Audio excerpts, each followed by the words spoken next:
ఒక్కసారి కొమ్మూరి గోల్డ్ కి కాల్ చేయండి. తాకట్లో ఉన్న మీ బంగారాన్ని విడిపించి మార్కెట్ ప్రైస్ కి వాళ్ళు కొనుక్కుని మిగతా డబ్బులు మీకు ఇచ్చేస్తారు. హాయ్, వెల్కమ్ టు మనం టీవీ. కట్నం అడిగేవాడు గాడిద. నేను మీ జర్నలిస్ట్ మనోజ్. గుంటూరులో ఒక మహాపతివ్రత వెలుగులోకి వచ్చింది. నిజంగా వాళ్ళ ఆయన్ని చంపడమే కాకుండా రాత్రంతా మృతదేహాన్ని పక్కన పెట్టుకొని మరి అలాంటి వీడియోలు, ఆ ఇంటిమేట్ వీడియోస్ మరి ఎవరో తెలీదు, పెద్ద పెద్ద సెలబ్రిటీస్వా లేకపోతే ఇంకొకరివా తెలియదు, కానీ రాత్రంతా వీడియోస్ చూస్తూనే కూర్చుంది ఈ మహాపతివ్రత. సో ఈ ఫోటోలో కనిపిస్తున్న ఆవిడ పేరు లక్ష్మి. సో పేరు చాలా చక్కగా తెలుగు అమ్మాయిలా ఉన్నప్పటికీ ఈవిడ మాత్రం మొత్తం వెస్ట్రన్ స్టైలు. ఎలా చంపింది తెలుసా అలా ఆయన్ని? అలా ఆయన చాలా ఇష్టంగా దమ్ బిర్యానీ తింటాడని చెప్పి దాంట్లో స్లీపింగ్ పిల్స్ కలిపి మరీ చంపేసింది.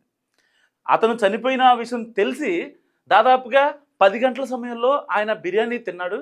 తిన్న తర్వాత నిద్రలోకి జారుకున్నాడు. ఆల్రెడీ స్లీపింగ్ పిల్స్ ఉన్నాయి కాబట్టి కరెక్ట్గా బిట్వీన్ 1 to 2 మధ్యలో అతను చనిపోయాడు.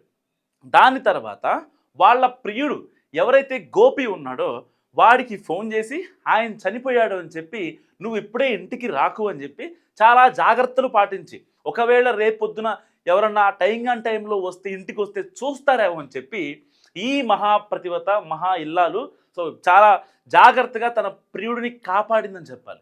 గుంటూరు జిల్లా చిలువూరులో ఈ దారుణం జరిగింది. సో బేసిక్గా 2007లో ఈ లక్ష్మికి ఆ శివనాగరాజుకి వీళ్ళిద్దరికి పెళ్ళయింది. దాని తర్వాత వీరిద్దరికి 2 పిల్లలు ఉన్నారు. మంచి కుటుంబం. సరే, రెక్కాడితే కానీ డొక్కాడని కుటుంబం. వాళ్ళు ఏదో ఒకటి చేసుకొని బతుకుతున్నారు కదా, పిల్లలే పరమావధిగా జీవిస్తున్నారు. అలాంటప్పుడు ఎలా ఉండాలి? సరే, భర్త అన్న కొంచెం ఇబ్బంది ఉంటే అది మాట్లాడుకోవడమో లేదంటే పుట్టింటికి వెళ్ళటమో ఇంకోటి చాలా ఆప్షన్స్ ఉన్నాయి. కానీ ఆ గోపి కోసం ఇంకొక ట్విస్ట్ చెప్పనా? ఫస్ట్ గోపి ఎక్కడ పరిచయం అంటే వీళ్ళందరూ కలిసి ఫ్యామిలీ కలిసి ఒక మూవీకి వెళ్ళారు. ఆ గుంటూరు జిల్లా నరసరావుపేట దగ్గర వెళ్తే అక్కడ టికెట్ కౌంటర్లో గోపి పనిచేస్తున్నాడు. సో అలా వీళ్ళిద్దరి ప్రేమాయణం స్టార్ట్ అయింది. అక్కడి నుంచి ఈవిడిచ్చిన డబ్బులు, ఈవిడ బంగారం తాకట్టు పెట్టి అండ్ గోపి దగ్గర ఉన్న డబ్బులు తీసుకొని గోపిని హైదరాబాద్లో ట్రావెల్స్ ఉద్యోగం చేయించడానికి కూడా వెనకాడలేదు. పిల్లలు మర్చిపోయింది, భర్తని వదిలేసింది, ఇంట్లో వాళ్ళని పట్టించుకోదు.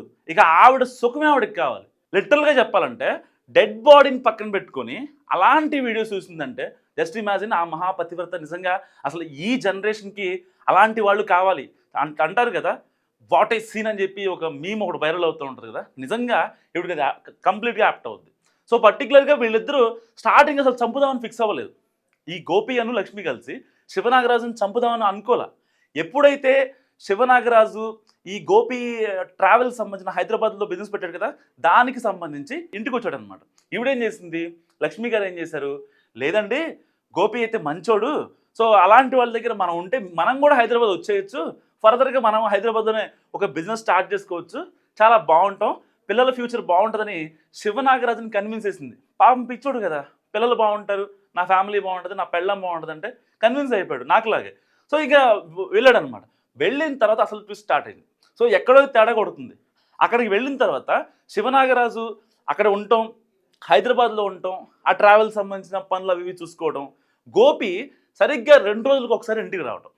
అప్పుడు ఎప్పుడైతే గోపి ఇంటికి వస్తాడో, గుండు అని చెప్పి ఇంటికి వస్తాడో, ఇక ఈవిడ మాట్లాడదు లక్ష్మి శివనాగరాజుతో అసలు మాట్లాడదు అనమాట. ఆ 2 రోజులు ఫోన్ కనెక్టివిటీలో ఉండదు.